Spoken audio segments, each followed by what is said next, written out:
কেমন আছো? ভালো। জিজ্ঞেস করবে না আমি কেমন আছি? ইচ্ছা নেই, আগ্রহও নেই। অনেক বদলে গেছো তুমি ফাহমিদ।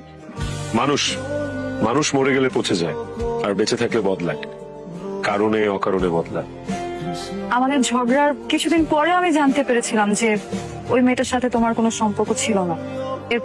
তারপর আপনি আমাকে অনেক খুঁজেছেন, কিন্তু পাননি। ফাহমিদ, ওই দিনের জন্য আই এম রিয়েলি সরি।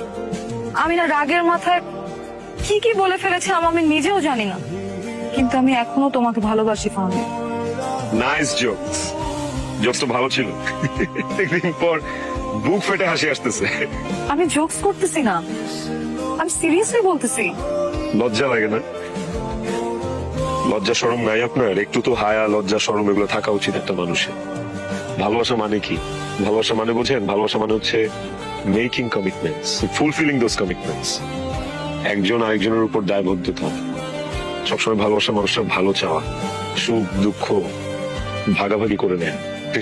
আরে কি বলি, এইসব ছিটে ফোটাও তো আপনার মধ্যে নাই, ছিলও না। ফাহমিদ প্লিজ আমাকে বোঝার একটু চেষ্টা করো। আপনি কি ভুলে গেছেন ওই দিন আমাকে আপনি কি কি বলেছিলেন?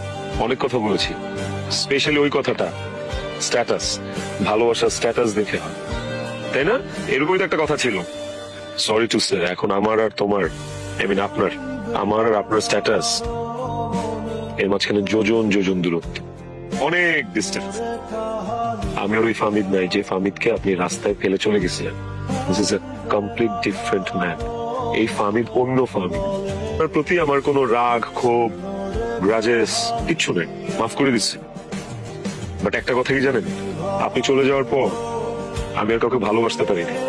আমার মধ্যে থেকে ওই ভালোবাসাটা জন্মই নেয়নি কারোর জন্য। আজ পর্যন্ত আমি আর কাউকে ভালোবাসিনি। আমি জানি না আমি আর জীবনে কোনদিন কাউকে ভালোবাসতে পারবো কিনা। সুন্দর লাগতেছে। ঠিক আছে।